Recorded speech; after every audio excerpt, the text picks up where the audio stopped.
Savitri silks చేనేత వస్త్రాల అద్భుత ప్రపంచం. సంప్రదాయం స్టైల్ ఒకే చోట.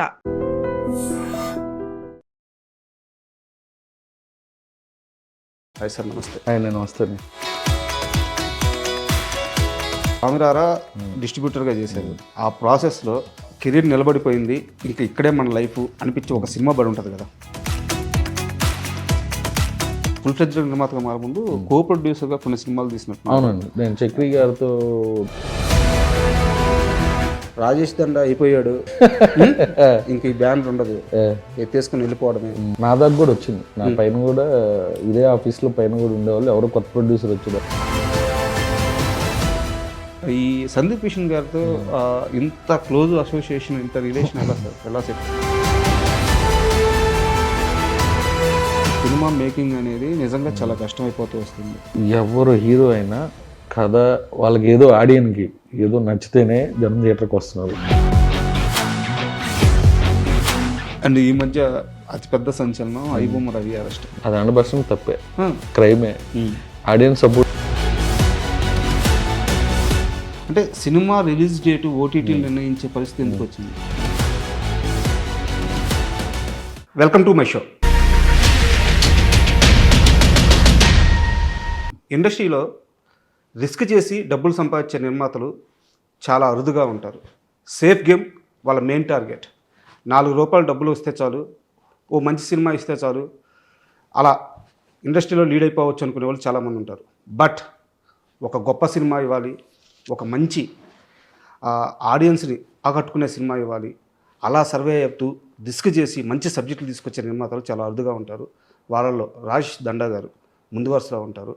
ఈరోజు ఆయన మనతో ఉన్నారు. ఆయన్ని అడిగి ఆయన సినీ విశేషాలు కానీ, అండ్ ఇప్పుడు ఎలాంటి సినిమాలు చేయబోతున్నారు, ఇలాంటి విషయాలన్నీ తెలుసుకుందాం. హాయ్ సార్, నమస్తే. నేను వస్తాను. సార్, చదివింది ఎంసీఏ. నాకు తెలిసి మీ ఫ్యామిలీ నేపథ్యం కూడా పొలిటికల్గా నేపథ్యం ఉందేమో, కానీ సినిమా పరంగా ఎవరికి ఏ నేపథ్యం లేదనుకుంటాను. పొలిటికల్గా నేపథ్యం లేదండి. మా ఫాదరు అగ్రికల్చరు, మా మామయ్య గారు పాలిటిక్స్లో. సో ఇటైతే అసలు జీరో.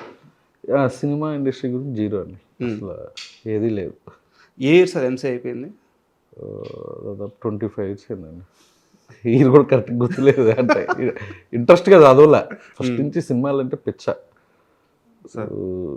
10th classలో ప్రేమదేశం అనే సినిమా ప్రతిరోజు వెళ్ళి రామకృష్ణ థియేటర్, మా చిలకలూరుపేట పక్కన విలేజ్, ప్రతిరోజు వెళ్ళిపోయేవాడిని.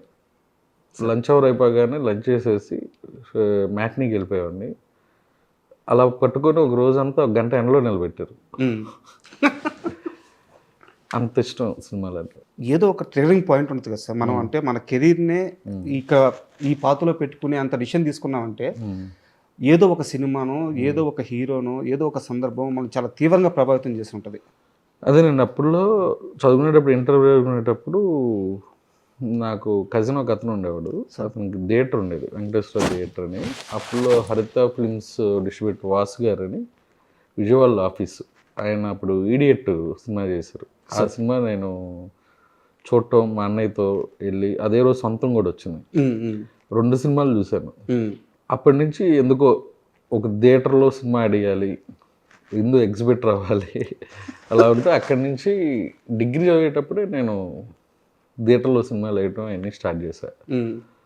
ఆ తర్వాత ఎంసీఏ అయిపోయి హైదరాబాదు వచ్చి జాబ్ ట్రయల్స్లో ఉన్నప్పుడు చక్రి చిగురుపాటి గారు అని మన స్వామినారాయణ ప్రొడ్యూసర్, ఆయన వేరే కామన్ ఇంకో ఫ్రెండ్ ద్వారా సందీప్ గారు అని ఇప్పుడు లేరు, ఆయన చనిపోయారు, ఆయనతో పరిచయం అయ్యారు. డైలీ ఆయనతో కలిసి షూటింగ్కి వెళ్ళటం, అలా నిఖిల్ గారు వీళ్ళంతా పరిచయం అయ్యారు. అలా అనుకోకుండా డైలీ షూటింగ్కి వెళ్ళటం, ఇంకా దాని మీద ఇంట్రెస్ట్ పెరుగుతా వచ్చి ఆ తర్వాత డిస్ట్రిబ్యూటర్గా గుంటూరు సినిమా స్టార్ట్ చేశాను. ఫస్ట్ సినిమా స్వామివారా? ఫస్ట్ సినిమా అంతే, స్వామివారా. సార్, మనం మీ కెరీర్ విషయాల గురించి మాట్లాడుకునే ముందు చాలా ర్యాండమ్గా చిన్న కన్వర్జేషన్ పెట్టుకున్నాము. అంటే రిస్క్ చేసి సినిమాలను హిట్ చేసి ఒక మంచి సక్సెస్ కొట్టే నిర్మాత మీరు. నాకు మన ఇద్దరం ఒక డిస్కషన్ పెట్టుకున్నాం. నాకు రిస్కీ సినిమాలు తీసే ఒక డైరెక్టర్ నాకు ఇష్టం. అలాంటి డైరెక్టర్ మీకు ఎవరో ఇష్టం చెప్తే వాళ్ళిద్దరి గురించి ఒక 10 నిమిషాలు మాట్లాడుకున్నాం. చాలా రిస్కీ సబ్జెక్టులు హ్యాండిల్ చేస్తారు, బట్ సక్సెస్ ఇస్తారు. ఎప్పుడు కూడా అలాంటి ప్రయత్నాల్లోనే ఉంటారు, కానీ ఏదో ఒక సినిమా చుట్టేసి సక్సెస్ చేసేద్దామని అలాంటి ఉండదు అనే డైరెక్టర్ మీ దృష్టిలో ఎవరు? డైరెక్టర్ నేను చెప్పలేను ఎగ్జాక్ట్గా పేరు, ఎగ్జాక్ట్ పేరు చెప్పలేను. నాకు గుణశేఖర్ గారు సార్ ఆ విషయంలో. అంటే ఏదో ఒక చిన్న కరెక్ట్ యాక్సెప్టెడ్ అప్పుడులో ఒక్కడు, తర్వాత చార్మినార్ సెట్ అయ్యటం, అది ఒక రిస్క్లో మనోహరం లాంటి సినిమా తీసినాక, మనోహరం నాకు ఇష్టమైన సినిమా, ఒక్కడ ఒక 10 సార్లు చూసుంటారు. అబ్బా, అలా కరెక్ట్ మీరు చెప్పింది. ఆయన ఏ సినిమా తీసుకున్నా సరే ఆ సినిమా తీసే విధానం కూడా ఒక రెబలిజం ఉంటుంది. అవును, అప్పటిదాకా ఉన్న బ్యారియర్స్ అన్ని తీసేసి ఆ డిసిషన్లు ఎట్లా ఉంటాయంటే, ఇండస్ట్రీ ఏంది సెట్ చేసేస్తున్నారా, ఇంత ఖర్చు పెట్టేస్తున్నారా. ఈ రుద్రందేవి మూవీ కూడా కదా సార్. అవును, అందరూ అసలు ఇండస్ట్రీ అంతా షాక్ అయిపోయింది ఆ బడ్జెట్ కానీ అది అట్ట. అవును. సో అట్ట మీకు ఏ మేకర్ గుర్తొస్తాడు అని, ప్రొడ్యూసర్ కావచ్చు? మేకర్ అంటే నాకు ఫస్ట్ నుంచి దిల్ రాజు గారు అంటే ఇష్టం అండి సార్. అంటే ఆయన తీసిన సబ్జెక్టులు, కొత్త డైరెక్టర్లు లాంచ్ చేయటం. అలా మేకరు అంటే ఎంఎస్ రాజు గారు. కోట్లు ఖర్చు పెట్టి వర్షం కానీ, మనసంతా నువ్వే, ఒక్కడు, వరుసగా నాకు తెలిసి నువ్వు వస్తానంటే నేను వద్దంటాను, ఒక్కొక్క సినిమా 4-5 సార్లు చూసుంటాను. అబ్బా, దేనికి అదే సపరేట్, ఒకదానికి సబ్జెక్ట్ కాదు కదా. ఒక జోనర్ తీస్తే నెక్స్ట్ ఇయర్ సంగతి ఇంకో జోనర్లో వచ్చి. అవును, ఆయన కూడా ప్రతి పండక్కి ఒక హిట్ కొట్టేవాళ్ళు ఆయన. అవును, వరుసగా నాకు తెలిసి 5 ఇయర్స్ కొట్టినట్టున్నారు. పైగా మనిషి చాలా మొండోడు సార్. అసలు ఒక్కసారి ఫిక్స్ అయ్యాడంటే ఇంకేమో సార్. అంటే స్వామిరారా డిస్ట్రిబ్యూటర్గా చేశారు. ఆ ప్రాసెస్లో కెరీర్ నిలబడిపోయింది, ఇంకా ఇక్కడే మన లైఫ్ అనిపించి ఒక సినిమా పడి ఉంటుంది కదా. అదే నేను ఒక 2-3 ఏళ్ళు బాగానే ఉంది. స్వామిరారా, కార్తికేయ, తర్వాత బీరువా, టెంపరు, తర్వాత ఒక 2 సినిమాలతోటి మళ్ళీ 2 ఏళ్ళు డిస్ట్రిబ్యూషన్ దూరంగా ఉన్నా. ఏ సినిమా? అప్పుడు రేయి దోచే బ్యాక్ టు బ్యాక్ చేశాను, అది నాకు భారీ లాసు. దాని తర్వాత 2 ఏళ్ళు గ్యాప్ తీసుకుని మళ్ళీ వేరే బిజినెస్ ఒకటి స్టార్ట్ చేశాను సర్వేల కోసం. దాని తర్వాత మళ్ళీ నాని గారి జెంటిల్మెన్ అండి. ఇంకా అక్కడి నుంచి జెంటిల్మెన్, ధ్రువ, ఖైదీ 150, ఎక్కడ పోతే వచ్చి ఉన్నాడు మొత్తం ఇంకా వరుసగా. ఇంకా మేజర్ టర్నింగ్ అంటే 2020 సంక్రాంతి, సర్లేరు నీకెవరు, 21 సంక్రాంతి విజయ్, తమిళ హీరో విజయ్ గారు మాస్టర్. అది నేను ఆంధ్ర మొత్తం కొన్నా, నెల్లూరు టు వైజాగ్. సో ఆ 2 సినిమాలతో ఇంకా డిస్ట్రిబ్యూషన్ చాలు అనుకుని సాటిస్ఫై అయిపోయి బయటకు వచ్చాను. అంటే డిస్ట్రిబ్యూటర్గా మీకు సక్సెస్ రేట్ చాలా ఎక్కువ ఉంది సార్. ఉంది. నేను మజిలీ చేశాను, ఇప్పటికి చైతన్య గారికి కృష్ణా జిల్లా హైయెస్ట్ రికార్డ్ అది. మరి మహేష్ బాబు గారిది అది. అంటే ఎట్లా కథని ముందు జడ్జ్ చేయగలుగుతారా? కథ మనకేం తెలియదు కదా, డిస్ట్రిబ్యూటర్ ఉన్నప్పుడు నమ్మకంతో ఆ టేజరో, పోస్టరో, డైరెక్టర్నో, ప్రొడక్షన్ హౌస్నో నమ్మి వెళ్ళటమే. బై గాడ్ గ్రేస్ సెకండ్ ఇన్నింగ్స్లో అన్ని సక్సెస్లో వచ్చినాయి, ఫెయిల్యూర్స్ చాలా తక్కువ. కథ తెలియదు అన్నారు, మీరు పెద్ద స్పై అంట కదా ఇండస్ట్రీలో. ఈ సినిమాలు కాకుండా బయట ఎక్కడెక్కడ ఏం సినిమాలు జరుగుతున్నాయి, వాటి రేంజ్ ఏంది, ఎలా మేక్ అవుతున్నాయి, ఎంత బడ్జెట్ పెడుతున్నారు, ఎంతకి డిస్ట్రిబ్యూషన్ చేసుకోవచ్చు, ఎక్కడ రిలీజ్ చేయొచ్చు, ఎన్ని ఏళ్ళ మీద ఉంటాయంట. ఇప్పుడా డిస్ట్రిబ్యూటర్గా కనుక్కున్నాను, తప్పలేదు. ఒక సినిమా డిస్ట్రిబ్యూషన్ కొనుక్కునేటప్పుడు సినిమా ఎలా వచ్చింది ఏంటనేది ప్రతి డిస్ట్రిబ్యూటర్ ఎంక్వైరీ చేసుకుంటాడు.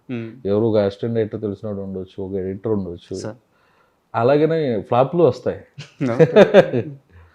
సార్ మీరు ముందు నిర్మాతగా మారక ముందు, అంటే ఫుల్ ఫ్లెడ్జ్డ్ నిర్మాతగా మారకముందు కో ప్రొడ్యూసర్గా కొన్ని సినిమాలు తీసినట్టు. అవునండి, నేను చక్రి గారితో ట్రావెల్ అవుతా, సందీప్ కిషన్ గారితో కేర్ ఆఫ్ సూర్య అని ఒక సినిమా, ఒక్క క్షణం శిరీష్ గారిది. అది విఏ ఆనంద్ గారు మంచి ఫ్రెండ్ అండి టైగర్ నుంచి. ఆ టైంలో ఎక్కడ పోతా వచ్చిన తర్వాత మనకు సినిమా చేస్తానంటూ నేను అలా చక్రి గారి దగ్గర తీసుకెళ్ళి ఆ 2 సినిమాలు ట్రావెల్ అయ్యా. తర్వాత అనిల్ శంకర్ గారు పరిచయం అయ్యారు. అనిల్ శంకర్ గారి దగ్గర చాణక్యకి లైన్ ప్రొడ్యూసర్గా అసలు ప్రొడక్షన్ ఎలా ఉంటుంది ఏంటి అని ఆయనతో ట్రావెల్ అయ్యాను ఒక 2 సినిమాలు సార్తో. అంటే మీతో ఇంటర్వ్యూకి వస్తున్నాను కానీ నేను ఫస్ట్ నా ఎక్స్పీరియన్స్ ఒకటి షేర్ చేసుకోవాలనుకుంటున్నాను. ఒక క్షణం మూవీ సార్, మన శ్రీరాములు థియేటర్, మూసాపేటలో శ్రీరాములు థియేటర్ కూర్చొని చూస్తున్నాను. సెకండ్ హాఫ్ సినిమా టక్క పరిగెడుతుంది, ట్విస్టుల మీద ట్విస్టులు. ఇతని లైఫ్లో జరిగేది అతని లైఫ్లో జరగడము, అవసరాల శ్రీనివాస్ గారు క్యారెక్టర్ రావడము, ఆ రెయిన్ పడతా సినిమా స్పీడ్ పరిగెడతా ఉంది. ఎడ్జ్ మీద అటు కూర్చొని చూస్తున్నా. నాకు సినిమా చాలా బాగా నచ్చింది. ఒక క్షణం బయటకు వచ్చి చూస్తే సినిమా ఫ్లాప్ అన్నారు. అంటే ఆ సినిమా నచ్చింది ప్యారలల్ లైఫ్. ఒకరి జీవితంలో జరిగేది ప్యారలల్గా ఇంకొకరి జీవితం జరిగేది. ఒక ప్రాబ్లం వస్తే దాన్ని ఎలా ఆపాలనేది కదండి. రివ్యూ రైటర్లకి నచ్చిన అప్పుడు ఇంత నాలెడ్జ్ కూడా లేదు. నేను భ్రమరంబాలో చూశాను ఫుల్. అందరూ బాగుంది అన్నారు. రెవెన్యూ పరంగా సినిమా చేయలేదు కదా, చేయలేదు. బట్ చాలా పెద్ద పేరు వచ్చింది ఆ సినిమాకి. కొత్త కథ అటెంప్ట్ చేశారు అది ఇది అని. రిలీజ్ అయినాక అప్పుల్లో మనకి ఓటీటీ లేదు, సన్ నెక్స్ట్, జెమినీ టీవీలో చాలా పేరు వచ్చింది. విఏ ఆనంద్ గారు అంటే ఆయన కథలు చాలా డిఫరెంట్గా ఉంటాయి సార్. అంటే ఈ ఎక్కడికి పోతావు చిన్నవాడా, లేకుంటే ఈ ఇట్లు కొట్టిన తర్వాత కదా నేను చెప్పేది. డే 1 నుంచి మా ఫ్రెండ్స్ బ్యాచ్ ఒకటి ఉంది. విఏ ఆనంద్ గారు ఆయన సినిమాలు అంటే చాలా ఇష్టం. ఈవెన్ టైగర్ కూడా అసలు టైగర్ కూడా పెంచుకోవాలి, ఆ నేపథ్యం తీసుకోవడం కానీ అంతా భలే ఉంటుంది. ఆ ఇంట్లో అంటే అంత మంచి ఫిల్మ్ మేకర్ అని ఫ్రెండ్షిప్ చేశారా, లేకుంటే ఎలా ఫ్రెండ్షిప్ సెట్ అయింది మీకు? ఇప్పుడు కాదు కదండి, నేను డిస్ట్రిబ్యూటర్గా ఉన్నప్పుడు అంటే ఆయన కథ నచ్చింది, టైగర్ అనే కథ నచ్చి ప్రతి సినిమా ఆనంద్ గారిది నేనే డిస్ట్రిబ్యూట్ చేశాను. డిస్కో రాజా కానీ, ఎక్కడ పోతా వచ్చున్నాడు కానీ, టైగర్ కానీ అన్నీ నేను ఆయనతో ట్రావెల్ ఉంది. ఆ ఫ్రెండ్షిప్తోనే బ్యానర్ పెడదాం, ప్రొడ్యూసర్ అవుదాం అనుకున్నప్పుడు సందీప్ గారు అప్పటి నుంచో తెలుసు, సందీప్ కృష్ణ గారు, ఆనంద్ గారు కలిపి సినిమా చేద్దామని. అదే మన ఊరి పేరు భైరవకోన. అంటే ఊరి పేరు భైరవకోన ఫస్ట్ మూవీ, బట్ అది 3rd మూవీ గాను 4th మూవీ గాను రిలీజ్ అయింది కదా. పెద్ద చాలా ఎక్కువ గ్యాప్ వచ్చేది. బడ్జెట్ పరంగా చాలా ఎక్కువ పెట్టేసినట్టున్నారు. బడ్జెట్ పరంగా అంటే మేము ఒక హాఫ్ అన్ అవర్ కథ విని కథ చేసుకుంటా ఓకే చేసుకుని అనౌన్స్ చేసాం.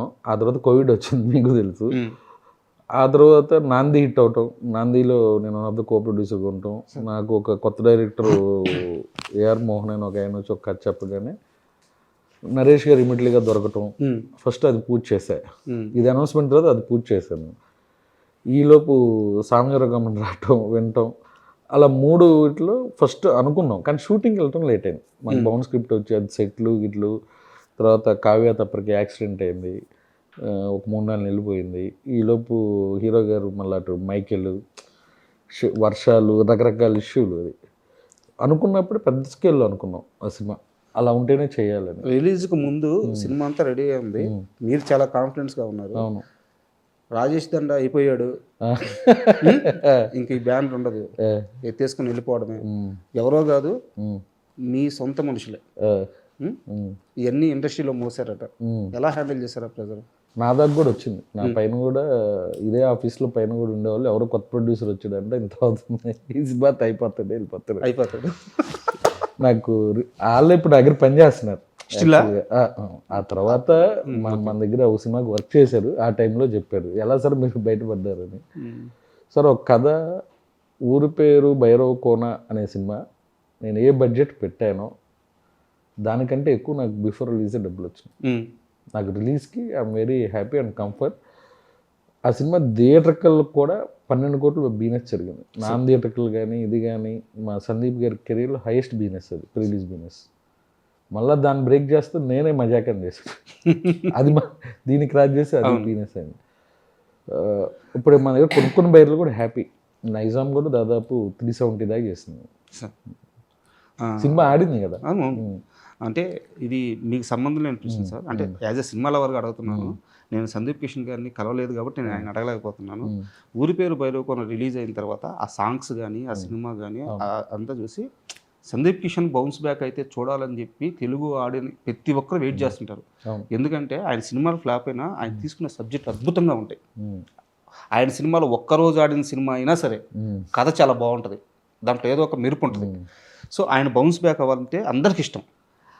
మీ సినిమాతో మంచి హిట్ పడింది. వెంటనే వెళ్ళి ఆయన రాయను సినిమాలో ఆ క్యారెక్టర్, నెగిటివ్ క్యారెక్టర్ చేశారు. నేను తీసుకోలేకపోయాను. మీకు ఎలా అనిపించింది? పెద్ద సినిమా, పెద్ద హీరో, ఓకే. బట్ ఇన్ని రోజులు కష్టం తర్వాత ఒక మంచి సక్సెస్ వచ్చిందనే నువ్వు తెలుగు ఆడియన్స్కి విలన్గా ఎందుకు కనిపించాలి అని చెప్పి నాకు అనిపించింది. మీరు నిర్మాత, మీ ఆయన ఫ్రెండ్ కాబట్టి తెలిసి ఈ సినిమా రన్నింగ్లో ఉండే ప్రాసెస్లోనే షూటింగ్ అయ్యేటప్పుడు ఓకే అయిన సినిమా అనుకుంటారు. అది అదే కొత్తగా ఉంటుంది అనుకోని కొత్తగా ట్రై చేస్తున్నారు కదా అందరూ, ఆ పాయింట్లో చేసి ఉంటాడు. నాకు చాలా బాధ వేసింది సార్. అది చేయడంలో బెనిఫిట్ కూడా ఉంది. మా సినిమాలో పాట రిలీజ్కి ముందు 100 మిలియన్ వెళ్ళింది. అందులో కూడా ఆ పాటకి క్రేజ్ వచ్చి ఇంకా తమిళనాడులో కొంచెం మంచి ఐడెంటిటీ ఇది వచ్చిందండి సందీప్ గారికి. ఈ సందీప్ కిషన్ గారితో ఇంత క్లోజ్ అసోసియేషన్, ఇంత రిలేషన్ ఎలా సార్, ఎలా సెట్ అయింది? ఈ డిస్ట్రిబ్యూటర్గా ఉన్నప్పుడే నాకు ఫ్రెండ్ వెంకటాద్రి ఎక్స్ప్రెస్ నుంచి. ఓకే. అండ్ ఒక్కసారి రాజేష్ దండ గారితో మాట్లాడితే, ఆయనతో సినిమా తీస్తే, ఆయన సర్కిల్లో వచ్చి కూర్చుంటే ఇక వాళ్ళు బయటికి వెళ్ళలేరు. ఆయన ఒక అయస్కాంతం ఆకర్షించేస్తాడు. ఎవరు డైరెక్టర్లా? ఎవరైనా హీరోలైనా సరే. ఇప్పుడు మీతో సినిమాలు తీసిన హీరోలు చూడండి సార్, సందీప్ కిషన్ గారు, అల్లం నరేష్ గారు, కేరాప్ మన హీరో గారు కూడా పిలిచి అప్పుడెప్పుడో మాట చెప్పి పిలిచి మీకు సినిమా ఇచ్చారు. సో ఒక్కసారి మీరు పరిచయం అయితే ఒక అయస్కాంతం లాగా లాగేస్తారు, ఏదో మ్యాజిక్ చేస్తారు అని చెప్పి చెప్తారు. నరేష్ గారితో జర్నీ నాంది టైంలో స్టార్ట్ అయిందండి. ఆ తర్వాత హిట్ వచ్చినాక రాజా గారు మీరే నెక్స్ట్ సినిమా చేసుకోండి అని చెప్పారు. అది ఆయన మంచితనం. ఇంకా అది అలా కంటిన్యూ అవుతా ఉంది. ఈ ఇయర్ ఒక సినిమా చేస్తున్నాం కదా, మళ్ళీ నెక్స్ట్ ఇయర్ కూడా ఇంకో స్టార్ట్ చేస్తాం. అదే నేను చెప్పేది, మా ఇద్దరికి ఆ బాండింగ్ ఉంది. అలాగే సందీప్ గారు కూడా.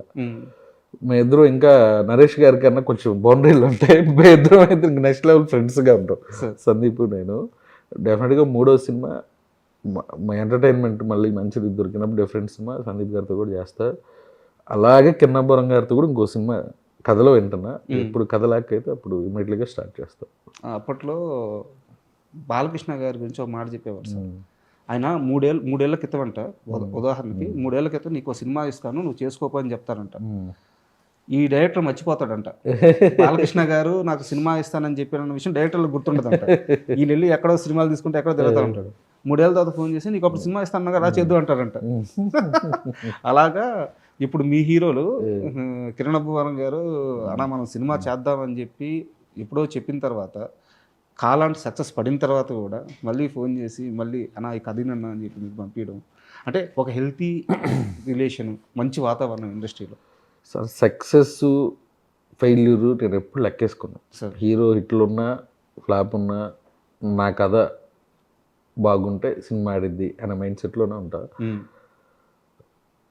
నేను హిట్లు ఇచ్చిన అన్నీ మీరు వెనక హీరోలకు అబ్జర్వ్ చేయండి. అలా ముందు వాళ్ళు కొంచెం మేక్ చేయని సినిమాలే ఉన్నాయి. కమర్షియల్గా పే చేయకపోయినా మన దగ్గరికి వచ్చినప్పుడు కథ బాగుంటాం, డైరెక్టర్ ఇది పడతాం, పాట ఇటు ఒకటో సినిమా క్రేజ్ రావటం, అలా ఏదో ఒక మ్యాజిక్ జరిగి అన్ని సినిమాలు పని అయిపోయినాయి. శ్రీవిష్ణు గారి కెరీర్లో ది బెస్ట్ సినిమా సామజవరమణ, నరేష్ గారికి నాంది, సందీప్ గారికి భైరవ్ కొన్న, కిరణ్ గారికి కేరాప్, అన్ని హైయెస్ట్ మూవీస్ వాళ్ళ కెరీర్లో వచ్చినాయి. కథలే మన గొప్పతనం కాదు, ఆ కథ తీసుకుని వచ్చిన డైరెక్టర్ టీము సార్, హీరోలు బిలీవబిలిటీ. ఆ కథ వినాలి కదా సార్. ఇప్పుడు ఒక రైటర్ కథ తీసుకొస్తే మీరు గుండెల మీద చేసుకొని చెప్పండి. ఇప్పుడు ఇండస్ట్రీలో ఉన్న నిర్మాతల్లో కూర్చొని ఆ కథ మంచిగా చదివి విని ఉండే నిర్మాతలు ఎంతమంది ఉన్నారు? అది ఇంకొకరి గురించి నాకు తెలియదు. నేనైతే డెఫినెట్గా కథ వింటా, మళ్ళీ అందులో చేంజెస్ ఉంటే వింటా, డైలాగ్ వర్షన్ వింటా, ఫస్ట్ హాఫ్ సెకండ్ హాఫ్ డెఫినెట్గా అన్నిటిలో ఆ ప్రాసెస్ నేను ఎంజాయ్ చేస్తేనే షూటింగ్కి వెళ్ళి నేను ఎంజాయ్ చేయగలను. అదేం చేస్తున్నారు ఏంటని ఆ విధంగా అయితే నేను ఉంటాను. కరెక్ట్ కూడా. నేను ఒక సీరియస్ క్వశ్చన్ అడుగుతాను కానీ ఫన్నీగా ఉంటుంది కానీ సీరియస్ క్వశ్చన్. ఇండస్ట్రీలో నిర్మాతలను ఇబ్బంది పెట్టేది హీరోలు కాదు, డైరెక్టర్లు కాదు, ఆర్టిస్టులు కాదు, హీరోల మేనేజర్లు. వాళ్ళని హ్యాండిల్ చేయడం పెద్ద తలనొప్పి. ఆ మేనేజర్ల తోకలన్నీ కట్ చేసేది రాజేష్ దండ. మేనేజర్లు తోకలు అంటే వాళ్ళు ఏమడిగినా ఈ అంటే మా వాళ్ళకి ఇది కావాలి ఇంత కావాలి ఏమడిగినా కానీ మీకు లెక్క ఉంటుంది, మీకు స్కేల్ ఉంటుంది, మీకు కంఫర్ట్ పాయింట్ ఉంటుంది, దాంట్లోకే వాళ్ళని తీసుకొస్తారంట, ఒప్పిస్తారంట. ఇప్పుడు సందీప్ గారు ఉన్నారండి, మేనేజర్ ఉన్నా నేను హీరో గారితోనే నేను కంఫర్ట్ ఎన్ని ఉంటే హీరో గారికి చెప్తా. నరేష్ గారు ఉన్నారు, అమిరాజ్ గారు ఉంటారు, మాది ఏ డిస్కషన్ 1 minute ఉంటుంది.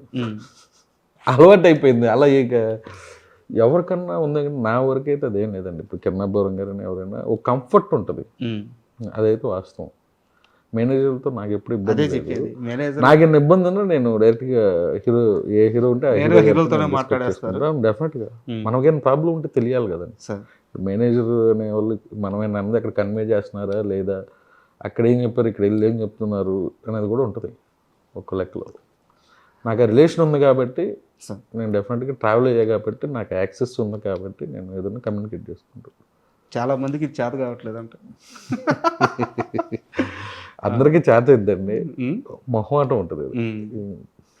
సార్ ఇప్పుడు మీరు అంటే ఒక రకంగా చెప్పాలంటే ఇండస్ట్రీలో మీకేం మొన్నటిదాకా కూడా ఎలాంటి ఇష్యూస్ లేవు. సరే మొన్న కేరాంపు విడుదలప్పుడు ఏదో జరిగింది, అయిపోయింది. నేను ఆ సబ్జెక్ట్ జోలికి పోవట్లేదు. తెలుగు ఫిలిం జర్నలిజం పైన ఇప్పుడు మీకున్న అభిప్రాయం ఏంటి? జర్నలిజం పైన అంత దాని గురించి నేను విశ్లేషించేంత దీనిలో లేను. మీరు పర్టికులర్గా అడిగితే నేను చెప్పగలను. సరే పర్టికులర్గానే అడుగుతాను. బయట నుంచి సినిమా తీసుకొని ఇక్కడికి వచ్చిన ఒక హీరోని, నీది హీరో మెటీరియలేనా అని ఒక క్వశ్చన్ కానీ, మీ ఇండస్ట్రీలో ఇలా జరగదా అని ఓపెన్ అడిగిన వాళ్ళు కానీ, సినిమా రిలీజ్ అయితే బ్లాక్మెయిల్ చేసి పోస్టులు వేసి డబ్బులు తీసుకొని రేటింగ్ ఇచ్చే జర్నలిస్టులు కానీ ఉన్నారా లేరా? ఉన్నారు, లేరు, అవన్నీ నేను చెప్పలేను కానండి. ఎవరి ఒపీనియన్ వాళ్ళు చెప్పొచ్చు. మీ ఒపీనియన్ చెప్పండి అంటున్నాను. నేను అంటది ఏంటంటే, ఇప్పుడు మీరు రేటింగ్లు ఇవి అన్నారు కాబట్టి ఒక వెబ్సైట్ ఏదైనా వాళ్ళ ఒపీనియన్ వాళ్ళు చెప్పొచ్చు. దాన్ని యాక్సెప్ట్ చేస్తాం ప్రొడ్యూసర్లుగా. ఇప్పుడు జనాలు ఉన్నారు, వాళ్ళకి నచ్చినాక దాన్ని సపోర్ట్ చేయమని అడుగుతాం తప్పితే వాళ్ళ మీద మనం ఏం వ్యతిరేకం కాదు, ఎవరి మీద ఏమి ఇది లేదు. సరే నేను ఇంకా ముందుకెళ్ళి ఇంకా క్వశ్చన్ అడుగుతాను. ఒక జర్నలిస్ట్ మీద నా సినిమాలకు రాయొద్దు, నా సినిమాలకు రావద్దు, నా సినిమాలు చూపించొద్దు, నాకేమవుద్దు, ఏం కాదు అని చెప్పేసి నాగవంశీ గారు మాట్లాడారు. మీరు కూడా మన కేరాం క్వశ్చన్లో ఏదో మాట్లాడారు. మీకు సీరియస్ పెయిన్ వస్తేనే మాట్లాడుతున్నారు ఆ టైంలో. బట్ 1-2 రోజుల్లో మీరే మళ్ళీ సర్దుమని చేసి ఆ విషయాన్ని క్లోజ్ చేయాలి. పెద్ద మనసుతోనే, మంచి యాటిట్యూడ్తోనే, మంచి అప్రోచ్తోనే మీరే క్లోజ్ చేసేస్తున్నారు. బట్ ఇక్కడ మాత్రం చేంజ్ రావట్లేదు. నేను ఓపెన్గానే చెప్తున్నాను, ఇక్కడ మాత్రం చేంజ్ రావట్లేదు. మళ్ళీ వాళ్ళని మీరే ఎంకరేజ్ చేస్తున్నారు, మళ్ళీ వాళ్ళతో మీకే సమస్య. ఎవరిని ఎంకరేజ్ చేయట్లేదండి. ఇప్పుడు ఒక సినిమా తీసేటప్పుడు దాని పబ్లిసిటీ మెటీరియల్ వెళ్ళాలంటే అందరూ కలిస్తేనే వెళ్తుంది. ఒకరినొకరిని దూరం చేసుకొని ఇది చేసుకోవటం ఎవరికి ఇష్టం లేదు ఇక్కడ. అదే మెయిన్ రీజన్. అందరిని కలుపుకొని వెళ్తేనే బాగుంటుంది ఇండస్ట్రీ. రాజేష్ దండ భయపడ్డా? భయం గేమని కాదండి. ఇప్పుడు ఆ రోజు నేను స్టేజ్ మీద మాట్లాడింది నా ఫ్రెండ్స్, నువ్వు అలా మాడకుండా ఉండాల్సింది అని అన్నదానికి, అలా మాట్లాడకుండా ఉండాల్సింది నేను ఎక్స్ప్లెనేషన్ ఇచ్చాను. ఎందుకు భయపడాలి ఎవరికి? నేను తప్పు చేసాను కాబట్టి నేను మాట్లాడక తీసుకుంటున్నా అని చెప్పాను. భయం కాదు, ఇప్పుడు నేను అందరితో కలుపుకొని వెళ్ళాలి కదా. అది తప్పు జరిగినప్పుడు దాన్ని క్లారిఫై చేసుకుంటే అయిపోతే వచ్చేస్తాను. ఒక పెద్ద స్టార్ హీరో ఈ విషయంలో పిలిచేదో మాట్లాడారంటే నాతోనా? ఫేక్. ఎవ్వరు ఈ విషయంలో ఎవరు ఏం మాట్లాడతారు. సరే ఆ విషయం అది వద్దాం సార్. ఇప్పుడు అఖండ విషయానికి వస్తాం. అఖండ 2 విషయం. అనిల్ సుంకర గారు ఎంత జెంటిల్మెన్. ఇండస్ట్రీలో ఏ జర్నలిస్ట్ అడిగినా సరే, ఏ మేకర్ అడిగినా సరే, ఆయనతో కలిసి ట్రావెల్ అయిన ప్రతి ఒక్కరు కూడా ఆయన గురించి చాలా పాజిటివ్గా చెప్తారు. నేను ఒక చిన్న ఎగ్జాంపుల్ చెప్తాను. మన నేను ఒకరిని మూవీ ఉంది కదా, సుకుమార్ గారి దగ్గర 2 స్క్రీన్ ప్లే ఆర్డర్లో వేరియేషన్స్తో రెండు ఉన్నాయి, 2 వర్షన్లు ఉన్నాయి. ఆయన ఎమోషన్ సైడ్ వెళ్ళిపోయాడు. నేను ఒకరిని సినిమా అంత అనుకున్నంత పే చేయలేదు. బట్ ఏ రోజు కూడా అనిల్ సుంకరరావు గారు సుకుమార్ నువ్వు ఈ వర్షన్ కాకుండా ఆ వర్షన్కి వెళ్ళుంటే బాగుండేది అని ఆయనతో, ఆయన టీంతో కానీ, ఒక ఇంటర్వ్యూలో కానీ, ఒక ప్రెస్ మీట్లో కానీ ఏ రోజు మాట్లాడలేదు. అంత కన్విక్షన్గా ఉంటాడు ఆయన. సార్ లాస్ట్ ఆయన భరించవచ్చు. బట్ ఈరోజు పరిస్థితి వచ్చేస్తే ఆయన బ్యానర్ వల్ల, ఆ పేరు వల్ల సినిమా ఆగిపోవాల్సిన పరిస్థితి వచ్చింది. ఎవరి పేరు వల్ల? అనిల్ సుంకరరావు గారు కానీ, 14 Reels కానీ, ఈ ఇష్యూస్ వల్ల అఖండ 2 సినిమా ఆగిపోవాల్సి వచ్చింది. ఇంత పెద్ద సమస్య ఎలా జరుగుతుంది? అసలు ఈ టాపిక్కి నాకు దాని గురించి డిస్కస్ చేసేంత సీనియారిటీ కానీ దాని గురించి నాకు పూర్తిగా ఏం తెలియదు. అనిల్ సుంకర గారికి మీకు ఉన్న క్లోజ్నెస్ కొద్దిగా అడుగుతున్నాను సార్. అవును సార్, అనిల్ సుంకర్ గారికి నాకు ఉంటే నా సినిమాల వరకే, మిగతా నేను అసలు డిస్కస్ చేయను కదా. మేము ఏం చేయబోతున్నాం, 3 సినిమాలు చేసాం, నెక్స్ట్ ఏ సినిమా కలిపి చేద్దాం అనేది మాట్లాడుకుంటా కానీ మిగతా విషయాల్లో నేను పెద్దగా డిస్కస్ చేయను. ఎప్పుడు రిలీజ్ అవ్వచ్చు అఖండ? నాకు తెలియదు కదండి, నేను ప్రొడ్యూసర్ డైరెక్టర్ హీరో అనేది కాదు కదా సార్. అవ్వాలని వెయిట్ చేస్తున్నా. మీరు ఒకనొక టైంలో మాట్లాడుతూ అనిల్ సుంకర గారు నిజంగా నాకు గురువు, నా వెల్ విషర్. అవును, 100% ఇప్పటికీ అదే చెప్తా. సో మీకు తెలియకుండా ఉంటుంది ఏం జరుగుతుందో. ఇప్పుడు దానికి అనిల్ సుంకర్ గారు ప్రొడ్యూసర్ అయితే అనిల్ సుంకర్ గారిని అడుగుతారండి. అనిల్ సుంకర్ గారు ప్రొడ్యూసర్ కాదు కదా దానికి. వాళ్ళ బ్రదర్సే కదా, వాళ్ళ బ్రదర్స్ ఫ్రెండ్స్. ఆ టాపిక్ సెన్సిటివ్ టాపిక్ సార్, అయితే నేనేం అడగను. ఓకే. నెక్స్ట్ ఏం సినిమాలు ప్రాజెక్ట్ నెక్స్ట్ సంయుక్తతో ది బ్లాక్ గోల్డెన్ మన ఫస్ట్ లుక్ రిలీజ్ చేసాం. ఇంకొక 20 days అయితే సినిమా షూట్ ఫినిష్ అయిపోద్ది. అలాగే మన అన్నపూర్ణ స్టూడియోస్ తోటి నేను కలిసి ఒక సినిమా చేస్తున్నాను నరేష్ గారితో. అదొకటి నెక్స్ట్ ఇయర్ రిలీజ్ ఉంది. అలాగే అల్లు శ్రీష్ గారితో ఒక సినిమా డైలాగ్ వర్షన్లో ఉంది. ఇంకా ఉన్నాయి, డిస్కషన్లో ఉంది. చిన్నగా మీరు కూడా ఒక ఫ్యాక్టరీ మోడ్లోకి వెళ్తున్నట్టున్నారు. అసలు ఎక్కడండి, సంవత్సరానికి 2 సినిమాలే కదా, వరుసగా 3 సినిమాలు పెట్టినారు లైన్లో. వింటా ఉంటాం కదండి కథలు. నెక్స్ట్ ఇయర్ స్టార్ట్ అవుతుంది. మీరే కదా అడిగారు నెక్స్ట్ ఏం చేయబోతున్నారు అంటే. సంయుక్త మీద ఇంకో 20 days ఉంది, అది ఫినిష్ అయినాక ఇంకోటి స్టార్ట్ చేస్తాను. ఎప్పుడు నేను 2 సినిమాలే చేస్తూ ఉంటాను. అండ్ ఈ నిర్మాతల విషయానికి వస్తే సార్, అందరికీ తెలిసిన ఓపెన్ సీక్రెట్, ప్రొడక్షన్ కాస్ట్ పెరుగుతుంది, సినిమా పే చేసే పాత్రలు తగ్గిపోతున్నాయి. సో పాను ఏంటంటే సినిమా మేకింగ్ అనేది నిజంగా చాలా కష్టమైపోతూ వస్తుంది. ఇలాంటి సిచ్యువేషన్లో కూడా సర్వైవ్ అవ్వాలంటే నిర్మాతగా ముందు ఎలాంటి జాగ్రత్తలు తీసుకోవాలి? సరే, ఇవాళ ఎవరు హీరో అయినా కథ వాళ్ళకి ఏదో ఆడియన్కి ఏదో నచ్చితేనే జనం థియేటర్కి వస్తున్నారు. అది నిజం. కాస్ట్ ఆఫ్ ప్రొడక్షన్ తగ్గించుకోవాలి, కానీ తగ్గదు. ఒళ్ళు దగ్గర పెట్టుకొని సినిమా చేయాలండి ప్రొడ్యూసర్. అది ఇంకంత మించి నేనేం చెప్పలేను ఈ విషయంలో. డబ్బులు పెడుతున్నా వద్దంటే కుదరదు, డబ్బులు పెట్టేస్తున్నాను సినిమా అయిపోద్దంటే కుదరదు. డబ్బులు పెట్టి సినిమా అయిపోద్ది అంటే, ఇప్పుడు ఒక కథ నచ్చి మనం సినిమా తీస్తున్నాం అండి, అది ఆడియన్కి నచ్చాలి. ఆడియన్కి మనం దగ్గర ఉన్నాం లేదనేది ప్రొడ్యూసర్కి మనం చెక్ చేసుకోవాలి. అది కనెక్ట్ అయితేనే సినిమా వర్కౌట్ అవుతుంది, లేదంటే అవట్లే. అండ్ ఓటీటీల ప్రభావం ఇండస్ట్రీ మీద ఒక రకంగా శాసిస్తున్నాయి అనుకోవచ్చా? డెఫినెట్గా, అందులో నో డౌట్. అందరూ వెళ్ళి తెలియకుండా అక్కడ ఇరుక్కుపోయారు అనుకోవచ్చు. ఇరుక్కుపోయారు అది నాకు తెలియదు, కానీ డెఫినెట్గా మారిద్ది అనుకుంటున్నా. ఇంకొక 1-2 yearsకి అనేది మారిద్ది. జనం మీరు చూస్తే చిన్న సినిమాలు బాగా ఆడుతున్నాయి. కొత్త లోకాన్ని మన ఒకటి వచ్చింది, సడన్గా డేట్ వేసినా కూడా హౌస్ఫుల్స్. మొన్న ఈటీవీ నుంచి 2 సినిమాలు రిలీజ్ అయినాయి. బన్నివాస్ గారు, వంశనందిపాటి 2 సినిమాలు హిట్. అలా చిన్న సినిమాలు కూడా ఆడతాం, మంచి పరిణామం. జనాలు థియేటర్కి వస్తున్నారుగా, వాళ్ళకి నచ్చింది మనం తీయాలి. అంటే సినిమా రిలీజ్ డేట్ ఓటీటీ నిర్ణయించే పరిస్థితి ఎందుకు వచ్చింది? నాకు ఇంకా నేను అంత దూరం వెళ్ళా. నిర్ణయించడం అంటే, ఇప్పుడు వాళ్ళు ఈ సినిమా ఈ మంత్లో ఉంటాయి కదా, ఒక్కొక్కరు ప్లాట్ఫామ్ వాడు ఈ మంత్కి ఒక సినిమా పెట్టుకోవాలి అనేది, ఆ పద్ధతిలో వెళ్ళిపోయింది. అది మనకు తెలియకుండా. అండ్ నా లక్కీగా లాస్ట్ సినిమా ఆహాలో ఉంటాం, నేను ఈ మంత్ అని చెప్పటం నాకు ఇదైంది. అది ఆహా కాకుండా వేరే ఇదే ఉంటే నేను అక్టోబర్లో వచ్చే అని కాదేమో. అండ్ ఈ మధ్య అతిపెద్ద సంచలనం ఐబొమ్మ రవి అరెస్ట్. అంటే ఐబొమ్మ రవి చేసింది ఖచ్చితంగా ముమ్మాటికి క్రైమే. బట్ ఆడియన్స్ సైడ్ నుంచి కొంతమంది అతన్ని ప్రైజ్ చేస్తున్నారు. సో ఎలా చూస్తుంది? అది 100% తప్పే, క్రైమే. ఆడియన్స్ సపోర్ట్ చేస్తున్నారంటే వాళ్ళకి వాళ్ళు ఆలోచించుకోవాలి మనం ఏం మాట్లాడుతున్నాం అనేది. అన్ని హీరోని చేయటం అనేది అయితే చాలా చాలా బిగ్ మిస్టేక్. డెఫినెట్గా పైరసీ వల్ల నష్టం జరుగుతుంది కదా, అలా చూడాలని కోరుకుంటున్న వాళ్ళు ఏం మైండ్ సెట్ నాకు అర్థం కావట్లేదు. సినిమా టికెట్ రేట్లు ఎంత ఉన్నాయి, లేకుంటే పాప్కార్న్ రేట్లు ఎంత ఉన్నాయి, ఇలా మాట్లాడుతూ డిస్కషన్ ఎక్కడికి వెళ్ళిపోయిందంటే, ఒకనొక టైంకి ఈ మధ్య నిర్మాతకి మీరు 1000 రూపాయలు ఖర్చు పెడితే నిర్మాతకు వచ్చేది ఇంత పర్సెంటేజ్, చాలా తక్కువ పర్సెంటేజ్. మీకు వీలైతే నాకు ఆ లెక్కలు ఏమైనా క్లియర్గా చెప్పగలరా? ఆ లెక్కలు క్లియర్గా అంటే, ఇప్పుడు 100 రూపాయల టికెట్ కొన్నాం అనుకోండి, దానిలో ట్యాక్స్ పోద్ది, థియేటర్ మెయింటెనెన్స్ పోద్ది, తర్వాత మాకు డిస్ట్రిబ్యూటర్ నుంచి రిప్రజెంటేటివ్ ఉంటాడు, అతనికి రోజుకి 100-150 ఉంటుంది, అది పోద్ది. తర్వాత అందులో గ్రాస్, సరే ఒక రోజు మొత్తం మీద ఒక థియేటర్కి 50,000 వస్తే దానికి ప్రొడ్యూసర్కి వచ్చేది 20,000 ఉంటుంది. ఏది మేము రెంట్ కట్టకుండా పర్సంటేజ్లో అడిగితే అది ఒక 40% మాత్రం నిర్మాతకు వస్తుంది, అంతేనా? 40%లో మళ్ళీ ఖర్చులు ఉంటాయిగా.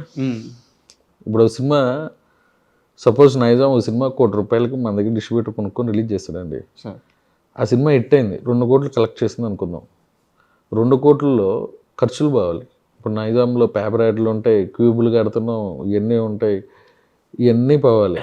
ప్లస్ మన దగ్గర సినిమా కొనుక్కునే కమిషన్ వెళ్ళాలి డిస్ట్రిబ్యూటర్కి. అవన్నీ పోయినాక వచ్చేది ప్రొడ్యూసర్. 20% అది పోయి ఖర్చులు పోయి ఇక్కడ ఎన్ని ఆడుతున్నాయి. 100 సినిమాల్లో ఆడేది 10-12 సినిమాలు. అది కూడా చాలా ఎక్కువ సక్సెస్ రేట్ చెప్పారు మీరు. ఎక్కువ చెప్పాను. ఓరే నాయన భయం వేస్తుంది, అది కూడా అట్లేదు అంటున్నావు. అంతే కదా సార్, ఇండస్ట్రీ సక్సెస్ రేట్ ఎప్పుడు చూసుకున్నా కానీ 5-6% అంతే సక్సెస్ రేటు. అవును, కరెక్టే, 5%. పైగా ఈ డబ్బులన్నీ అంటే నాకు నిజంగా ఐడియా లేదు ఈ స్ట్రక్చర్ గురించి, అందుకే అడుగుతున్నాను. ఒక సినిమా హిట్ అయితే అన్ని ఏరియాల నుంచి ఆ డబ్బులు మొత్తం వసూలు రావాలంటే 1 year 1.5 year పట్టుద్ది అంటే నిజమేనా? డిస్ట్రిబ్యూటర్ నుంచి 1 year 1.5 year ఏం పట్టదండి. ఒక నెల వాళ్ళు ఇప్పుడు ఏదో ఒక సినిమా చేసుకుంటారు, అదేనా ఇబ్బంది అయితే 1 నెల 2 నెలలు అటు ఇటుగా ఉండే రిలేషన్ బట్టి వెళ్ళిపోతూ ఉంటుందండి. అది 1 yearలో ఏ సినిమా పట్టదు. అంటే బేబీ సినిమాకి ఒకసారి అవార్డు వచ్చింది సార్. సినిమా రిలీజ్ అయిన తర్వాత ఒక 1 yearకి బేబీకి అవార్డు వస్తే సాయి రాజేష్ గారు చెప్పారు మన ప్రసాద్ ల్యాబ్లో ప్రెస్ మీట్ పెట్టి, ఏదో ఒక డిస్ట్రిబ్యూటర్ చేస్తుంటాడు అలా. నాకు ఇంకా డబ్బులు కాలేదు. ఇప్పుడు పోస్టర్లో 10 కోట్ల గ్రాస్ అంటే గ్రాస్ పోతే 50% పోతాయి, అవన్నీ పోయి ఖర్చులు పోయి. ఓన్లీ ఇప్పుడు క్యూబ్లు ఈ చిన్న సినిమా ఎక్స్పెన్స్లో మనకు 60-65 లక్షలు వచ్చింది నాకు కేరాంప్కి సార్. మరి మిగతా ఇంకా వేరే ఖర్చులు కూడా ఉంటాయి కదా, పోస్టర్లని అయ్యాని అయ్యాని. Tier 1 Tier 2 నేను ఇలా విభజించట్లేదు సార్, ఆ వర్డ్స్ వాడను. బట్ మీకు అర్థం అవడానికి మీరు ఇప్పుడు మీ హీరోలతో సినిమా తీస్తున్నారు, బట్ మనకి పాన్ ఇండియా లెవెల్కి వెళ్ళిపోయిన మన స్టార్ హీరోలు కానీ ఇప్పుడు సీనియర్ హీరోలు కానీ వీళ్ళు కొంతమంది ఉన్నారు. వీళ్ళని అప్రోచ్ అవ్వాలన్న ఆలోచన కానీ పెద్ద లెవెల్లో భారీ బడ్జెట్ సినిమాలు తీయాలన్న ఆలోచన కానీ చేస్తున్నారు. ఇప్పటివరకు అయితే చేయలే. డెఫినెట్గా మీరు అన్నట్టు Tier 2 హీరోలు ఏదో చెప్తున్నారు కదా, డెఫినెట్గా అయితే 1 by 1 అన్నీ జరుగుతాయి. నెక్స్ట్ ఇయర్ హోప్ఫుల్లీ ఓ సినిమా ఉంటుంది. అవకాశం వస్తే ఎవరితో చేయాలనిపిస్తుంది సార్? అవకాశం వస్తేనే కదా, నాకు అందరితో చేయాలనుంది. 1 by 1. నాకు సాయిధరం తేజ్ గారు, ఓకే, బాలకృష్ణ గారు, వాళ్ళతో కూడా చేయాలి. అండ్ బాలకృష్ణ గారు అన్నారు కూడా చెప్తున్నాను, మీది బాలకృష్ణ గారిది సూపర్ కాంబినేషన్ అవుద్ది.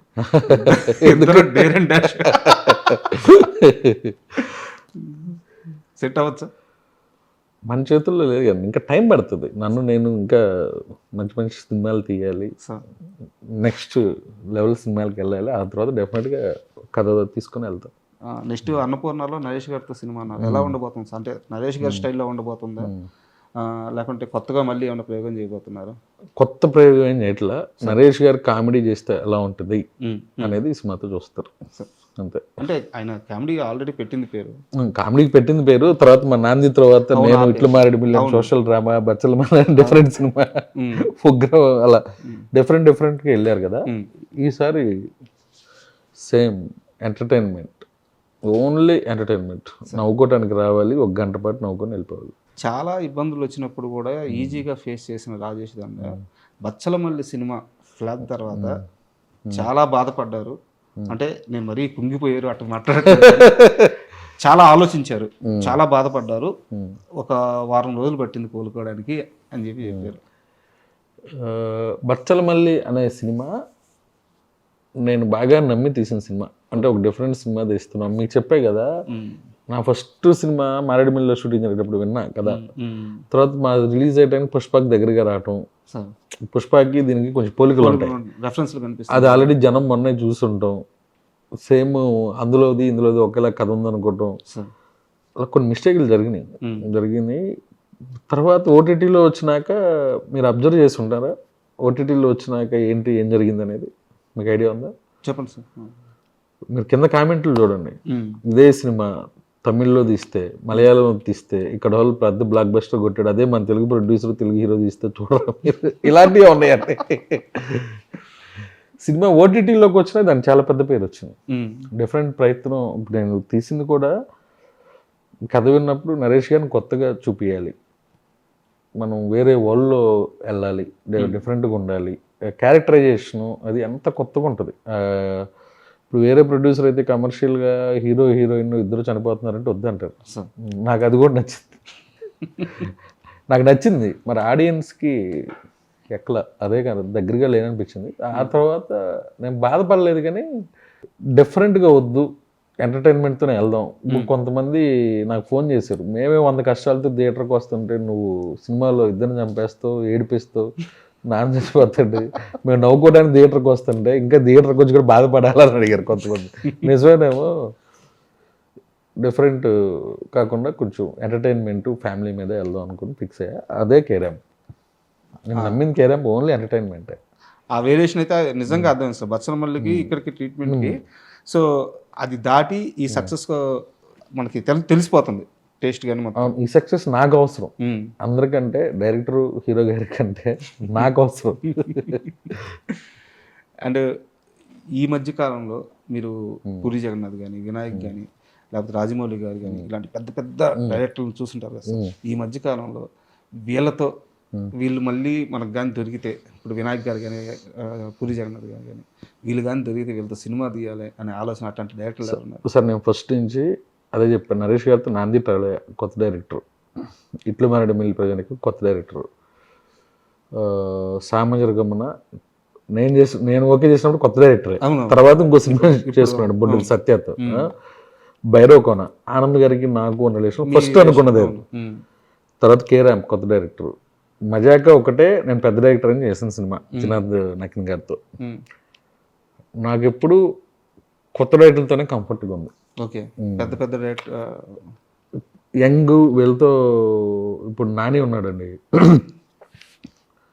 నాకు మంచి సినిమా ఇచ్చాడు.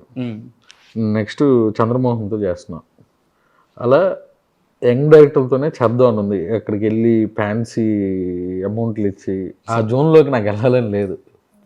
పూరి జగన్నాథ్ అయినా యంగ్ తీసుకోండి, ఫట ఓ 10 హిట్లు ఇచ్చి వచ్చిన డైరెక్టరే. అలా యంగ్ డైరెక్టర్తో వెళ్దామని ఉంది కొంతకాలం పాటు. ఈ మజాకా ప్రస్తావన వచ్చింది కాబట్టి ఓపెన్గా చెప్పండి, మజాకాకి ఫస్ట్ అనుకుంది త్రినాథరావు నకిన్ కాదు కదా డైరెక్టర్గా? 1000% ఆయన, 1000% ఆయన. కథ మీ దగ్గరికి వచ్చినప్పుడు కూడా ఆయనేనా? ప్రసన్న కదా కథ తీసుకొచ్చింది? అవును. ఫస్ట్ సందీప్ గారితో మేము అనుకున్న కథ వేరు, డైరెక్టర్ వేరు, ప్రవీణ్ అని ఒక అబ్బాయి, అది వేరే కథ. ఓకే, ఈ కథకి త్రినాథ్ గారు ప్రసన్న కథకి వేరే హీరో. ఓకే, అలా మారింది అంతేగాని ఫస్ట్ త్రినాథ్ గారు. And all the best sir. Thank you అండి. అండ్ ఇలాగే మీరు రిస్క్ చేయాలి, మీలాంటి నిర్మాత చాలా అవసరం. And all the best. Thank you.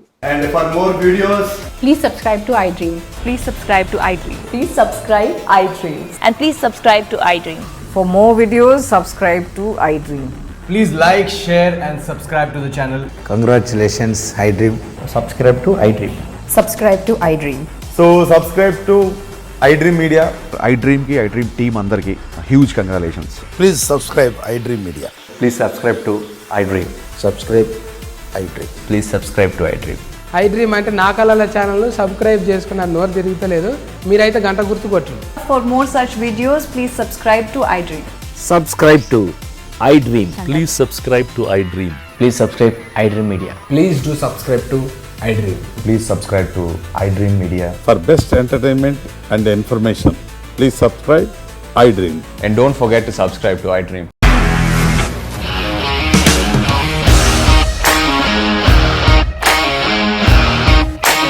ఇండస్ట్రీలో కమిట్మెంట్ ఇష్యూస్ వస్తే నీకు కూడా వచ్చినట్టు మార్నింగ్ తీసుకెళ్ళాలంటే కొట్టి పడేస్తాడు.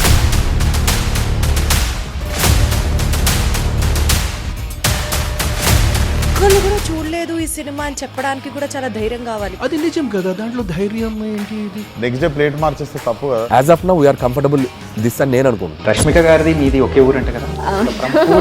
నీకు కోపం వచ్చిందంటే బాగా తిట్టేత్తరా? తిట్టేద్దామండి. నిజంగా గేమ్ ని ఎలా చేంజ్ చేయగలిగారు? ఏపీఎస్ఎఫ్సి వాళ్ళకి 6 నెలల్లో నేను 6 లక్షలు కట్టా. బిజినెస్ చేయాలనుకుంటే it is as difficult as riding a tiger.